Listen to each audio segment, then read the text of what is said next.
Hi, I'm Ariel. You're watching She Wants the Diction, and today I'm going to be talking about why I'm not setting any reading goals for this year.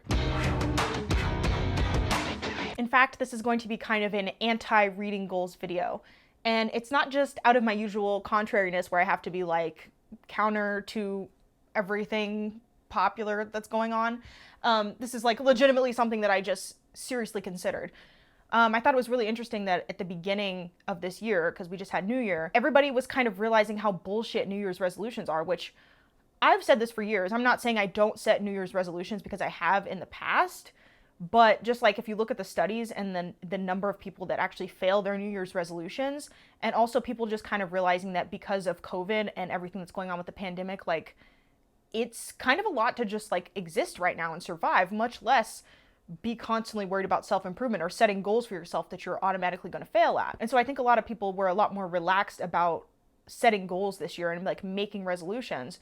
I've never really been a big fan of resolutions. I just kind of think, if you're not improving yourself all the time or trying to, then like what's the point? Like, why do I need to make a set goal at the beginning of the year to make me feel bad about myself for the rest of the year? You know what I mean? Like, it's putting a lot of pressure on yourself. Like, I understand the desire to like reevaluate your life and like how the past years went and all of that stuff. Like, I think that's natural for humans. But then I think we're placing all this pressure on ourselves that actually like, stresses us out more than is necessary. So last year I had a lot of what I don't want to call them lofty goals, but I had a lot of goals for myself. I was like, oh, I want to caption all of my videos, which obviously didn't end up happening. And last year, like, honestly, a lot of things did not go to plan. I still finished the year at 172 books, which is not that far off from the previous year where I think I read 175. But that's honestly because I read a lot of like children's books at the last minute to kind of like hit that number because I wanted to just to hit that number. I mean, I still set a reading goal for the year at 100 books, which obviously I will, unless something like severely wild happens, I will most definitely hit that. I hit that almost every single year of my life. So I'm not really worried about that. Like, that's not really a goal that like stresses me out or anything, just because I know I read so much more than that. But this year I didn't feel the drive at the end of the year to be like, hey, I'm going to read a few children's books to push my number over the edge. So it's at 175, like I was just kind of like, I'm okay with it. I'm just going to finish the book that I'm reading now and I'm good with it. And I'm also just kind of realizing with reading, like I have started this routine where I'm sort of reading a poem from like several books of poetry at night, like right before I go to bed. And this is usually during the weekday when I don't have a ton of time to like sit down and read books. I will listen to audiobooks while I'm at work or in the car and stuff like that sometimes if I feel like it, but I also mix it up with like music and stuff. But so anyways, I started this routine and I'm kind of realizing it's a lot more difficult to quantify poetry reading. Like, you can't just blaze through a book of poetry in the same way that I do, at least anyways, like novels and stuff. And so it kind of feels like, oh, well, I read this poem, but it doesn't count as reading because I can't mark off that I finished something. And I'm like, that's kind of an unhealthy attitude to have because I want to read more poets. I want to be a poet, so I want to start reading more poetry. And it's like, I can't mark something off and feel accomplished, but it's still reading. It's just a different form. And I just think poetry is so fucking convenient. Like, people all the time will be like, oh, I don't have time to read. Oh, I don't this, I don't that. Not disputing that. I understand a lot of people have way more responsibilities than someone like me who doesn't have children or pets. But at the same time, poetry is a form of reading that is so accessible. Like, you can read a poem. Like, you can't tell me you don't have 5 minutes a day to read a poem. And I also just think a lot of people think poetry, oh, it has to be complex, it has to be pretentious. It doesn't have to be. I think if you think that about poetry, you probably just haven't been exposed to a whole lot of poets besides the ones we read in school, and you just haven't found a poet you liked. Because I remember I wasn't really the biggest fan of poetry in school until we read Langston Hughes, and that was somebody perspective that I could really connect with. And so yeah, I just think everyone can make time for poetry, and it's a form of reading that I feel like doesn't get counted as much as like finishing whole books. So that's part of my reason for not setting goals, is because like I'm probably not going to hit as high a number of books as I normally would if I'm reading all of this poetry. Now, I did accomplish a lot of my goals from last year. Like, for example, I did read all of the works by the founders of Black Lives Matter, and I did end up reading H.P. Lovecraft. I read Mountains of Madness, I believe it is, and kind of found out that I don't really dig Lovecraft. Like, I feel like his stories lack a lot of like, I'm judging based off of the one that I read, but I've also heard that this book is pretty representative of his work. So I felt like it was lacking in characterization. It was kind of cold, detached, hollow. It was more focused on the creatures than about the story and the humanity, which is something that I really feel like I need to enjoy a science fiction story. Like, I think I prefer soft sci-fi as opposed to like hard sci-fi. So I found that out. I am kind of interested in Lovecraft's poetry though, because I feel like I don't hear as much about that, and I was sort of looking into one of his poems and I was like kind of intrigued. And it's also cool because he was a big fanboy of Edgar Allan Poe, which, I mean, aren't we all? You know what I mean? Like, Edgar Allan Poe is kind of the GOAT. But yeah, so that was an interesting, I think it was worthwhile. I'm not going to say it was like a success because I'm not like, oh, I want to read all of Lovecraft's work now. But I do know how I kind of feel about Lovecraft, and I have some idea of it now. So I did accomplish that. I don't think I read any books by Zora Neale Hurston or Octavia Butler in the past year, and it's kind of been a pattern for me. I want to read all of Octavia Butler's work at some point. I want to read all of Bell Hooks' work at some point, which she just passed away, so that's really sad. And I was also reading one Zora Neale Hurston book per year, I think. Like, I read Their Eyes Were Watching God, and then the next year I read Barracoon, which was her nonfiction, and next I think I want to read her memoir. So a lot of these goals I still have, they just kind of got pushed back by other things that happened throughout the year that I wasn't expecting. Like, completely by chance, I found this book called Literally Show Me a Healthy Person by someone named Darcie Wilder.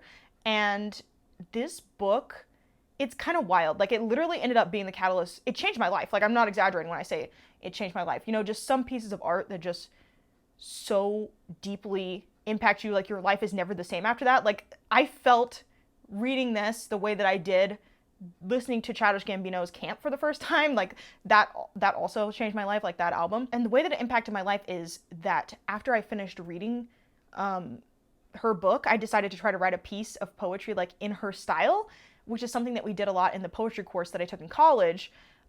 Is sort of like, I mean, you see this with all art. Like, in art classes, you often have to like make a copy of a famous piece of art, like just to sort of like study the techniques of the masters. And like, you know, it's a similar thing to writing where they teach you to like mimic people's style as like a practice exercise. So anyways, I do this, right? And then I post it to Instagram, and the next day I'm like it's sort of, her style is very stream of consciousness. It's very confessional. It's very raw, open, and honest. You're just holding nothing back, you know, internet stream of consciousness sort of. And so I write this piece, and like, I'm fine while I'm writing it. I thought it was such a fun exercise. And then the next day I'm like, I posted it, and I got like such a surprising reaction. Like, everyone was like, whoa, holy shit. And I was like, I didn't even feel like it was that big a deal. I was like, yeah, I mean, it's not that good, you know, it's just something I wrote, you know, one off. And the next day I kind of had this realization, like, sort of thinking about my life in the third person, I realized, oh my God, I was bullied. Like, and I mean, honestly, like, you know this, but I feel like I didn't attach the word bullying to like the shit that happened to me when I was in school as a kid. Like, people sort of hurling all these microaggressions at me, and just kind of making fun of me and making fun of my weight and different things about me. And I'm like, holy shit, I was bullied. Like, that's not really a thing that I like applied. Like, I knew that experience happened to me, obviously, but I wasn't like, oh my God, I was bullied. But it's like a big deal for a child. And I think having that outside perspective, like viewing myself from the third person, kind of made me realize all these things. I was like, holy shit, there's a lot here. So I think then I started looking into like attachment issues, because I'm like, the girl that wrote this book seems like she probably has like some attachment issues. And attachment theory I'd heard of before, you know, like insecure attachment, anxious, ambivalent, all these different kinds. And I was like, holy shit, I feel like she has like the mixed attachment, where it's like sort of hot and cold, like you can't decide how you feel. And also I just really related to the way that her dad would just really say some off-color stuff to her in this book. And I was like, I always see depictions of like cruel mothers, because it's the stereotype that you're raised by a mother, right? And so usually in most books, it's like the mom is like the asshole or whatever. And in this, it was like the dad that was saying some off-color shit. And I was like, oh my God, I've never seen like a depiction of a dad that I related to so much. So just like all this stuff feeding in, right? So then I read later this book called Chatter by Ethan Kross that was kind of explaining that one of the ways to take control of your inner voice is by thinking about talking to yourself in the third person, thinking about yourself in the third person, and having that going outside of myself and seeing the perspective. Like, you can't see things objectively when like you're always in a subjective viewpoint. So it's really hard for you to be like, oh yeah, I was bullied. Oh yeah, I have this trauma. Oh yeah, this and that. But basically this book made me realize that I had all of this childhood trauma and shit. Like, I never connected all the problems I was having in my adult life with all the shit that happened in my past. So this was like an amazing realization. I started reading all these books about trauma. The main one that helped me being this one about complex PTSD, where the guy that wrote it is like a therapist and everything, and he actually like went through this, so it's very like compassionate, and he explains fight, flight, freeze, and fawn responses, and it literally explained everything. It explained the past 10 years of my life. I just had like this huge realization. I was like, oh my God, this literally explains so many of the things I thought were wrong with me. Because just having known something was wrong this whole time, but not being, even going in and never being given the help, never having anything explained to me, never having people ask like what was going on. Like I just, oh my God, it just, my entire life made sense. You know, when you just read something and you just know, you're like, this is me, this is it, you know? And there were so many books that I can credit as like breadcrumbs to me figuring this out. Like one of them was this memoir, I can't really remember the name of it, but it's about a guy that has bipolar. And some of the passages in that were just like so relatable. I think it was like Tweak. And yeah, just different breadcrumbs where I was like, oh my God, you know, if I pay attention to the books that I really liked or passages that I really related to, this is like, it's like glaringly obvious to me now, but like I did not know any of this until this year. I didn't realize any of this. And so I became obsessed with reading all these books about trauma, and I wanted to do a whole video on every single book that I read on trauma and like quickly summarizing it and talking about like the best ones and what I learned and all this different stuff. And I may still do that. I'm still reading on it. I just finished a book that is about essentially neglectful mothers, and I'll put a picture here, but that was really good. I also read A Little Life this year, which is fiction, but it is the story of somebody who I believe, well, obviously he's disabled and he's been through trauma of, you know, a sexual nature, and so it's a bit different, but I do feel like a lot of the behaviors, I was just like, oh my God, I just relate to Jude so fucking hard, and the book was just beautiful, just so sad. So like I absolutely love that book. So trauma was one of the main themes I ended up reading on this year, and just everything else kind of fell to the wayside because it was this huge realization that just like changed my life.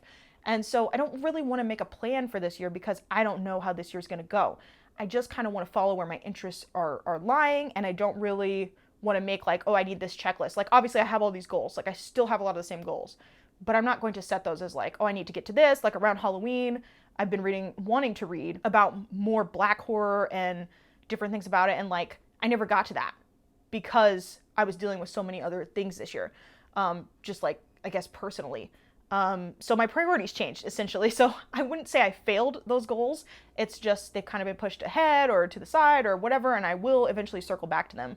I didn't end up reading anything on like sex workers either, but I still want to do that because I feel like I'm woefully miseducated, just like a lot of us are. But so what I'm interested in reading about right now, I just started this book. It is Spinning Straw into Gold, What Fairy Tales Reveal About the Transformations in a Woman's Life. I guess I kind of got interested in this because I've been listening to Halsey's album, like her newest one where her titty's out. It's If I Can't Have Love, I Want Power, I think. Anyways, super good album. I was shocked because, as we know, I'm not a huge Halsey fan, but I feel like now I can say I am because this album just like, she nailed it. Like the aesthetics of her being a princess / queen, whatever, and just, I watched the like film that she made of it, which is essentially a really long music video, where for most of the songs of the album, she does a visual, and this is on like HBO or whatever.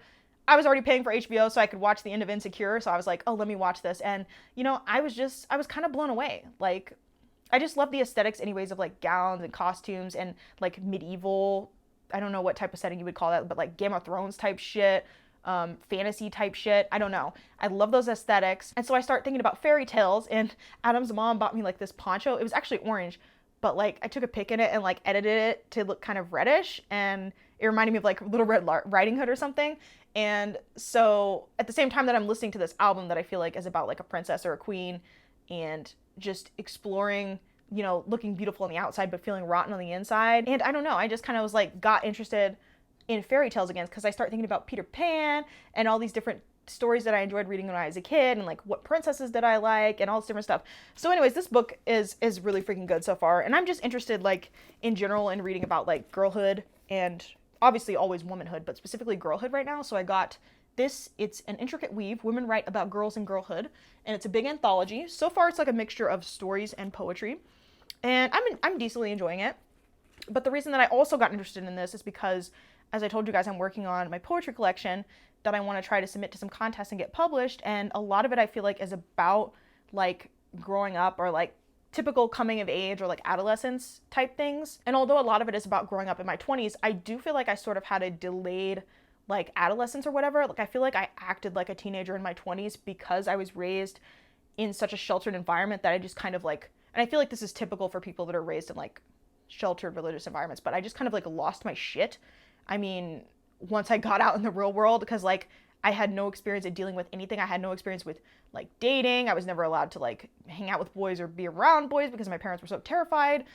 And yeah, so I just really just like lost my mind. Like, and that happens to a lot of kids. Like, I don't know if you guys have ever seen like Breaking Amish. I feel like it's this reality show that I used to watch in like college, but like it's Amish kids like leaving and exploring the real world, and a lot of them just like lose their minds because they're so used to being in the environment that they were, that they don't really flourish in the world. It's sort of like being overprotected or whatever. So I got really interested in reading other works about like girlhood and sort of like being a girl, because I realized just like, I kind of realized I basically like, I had a mom, but she wasn't really like a motherly figure. Like a lot of my childhood, I feel like, and young adulthood and just adulthood in general has been parenting myself. Like I had to figure out how to do a lot of things myself.